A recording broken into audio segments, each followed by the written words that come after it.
Hey guys, it's your boy, Read My Name, and today I'm going to talk to you about the inner and outer dead zones of Halo and how that can help you play in multiplayer. So you probably have seen these things a few times when you're trying to adjust your settings, such as your sensitivity and toggling crouch or whatever you do or whatever you like. You may have seen these. Now, not many people know what they actually do, and they've been around in the game for quite some time, and I've actually had enough time to mess with them, and I know what they do now. Alright, so to give a quick summary of the inner and outer dead zones, first I'm going to begin with the inner. The inner dead zone controls the inner movement of your joystick wherever you aim. So typically I use the right stick because I'm a right-handed person, and that's the inner inside of the controller.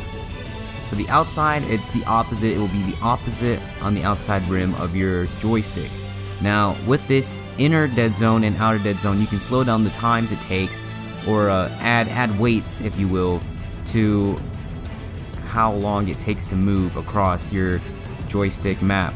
Now, as an example, look at this controller, the Elite controller I have put up. Imagine that the outside is where you'll see the outer dead zone, and the inner dead zone would be in the middle. And that's the best way I can explain it. Okay, now with the summary out of the way, I actually play 13 inner and 9 outer, and that's because I like to have a narrow shot on somebody. What I mean by that is I don't like my controller drifting too much.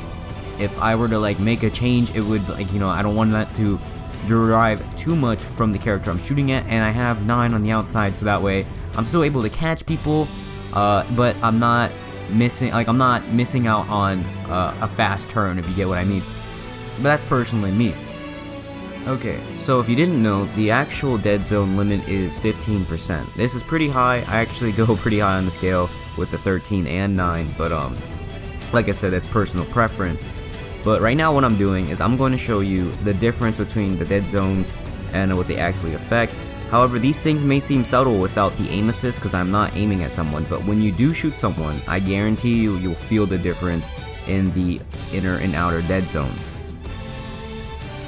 Okay, now while I'm showing you this, you might be asking yourself, well, what should I do? Well, to answer that, it's kind of like I said, a preference thing. It depends on what you're doing. If you don't like to get caught in the middle of your, like for example, let's say you're the inner of your joystick, you don't want to move too fast on there, then I recommend putting your inner dead zone higher if you like a narrow shot like me. But if you're like one of those people who use a lot of automatics and stuff like that, and you're just trying to whip around and you like a fast sensitivity, then you'd probably want to go a little bit less on the inner and maybe focus on the outer, because you'd be catching people on the outer and you don't want to move too much on that. But I mean, like I said, it's preference, and you're gonna have to mess around with the settings, and there's no defined answer.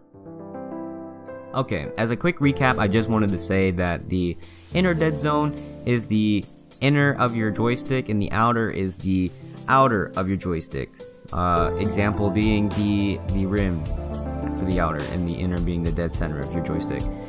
So essentially by adding more, you add weights to how long it takes to move across the joystick map. This can be useful for whatever you're doing, and you'll definitely see the difference, how you shoot and everything once you mess around with those settings. It's most apparent when you actually start shooting someone, not just like moving around the joystick. I kind of found it hard to see a difference, but once you start shooting someone, you definitely see the difference, or you might feel it, who knows. Anyway, this was my first tips and tricks video for Halo 5. I hope you guys enjoyed. I plan to make more content like this. Very sorry that I didn't get a video out within like 4 days. A lot of shit happened. But yeah, I'm gonna keep the grind going. We're actually on 27 subscribers, so leave a like and comment. See you guys in the next one.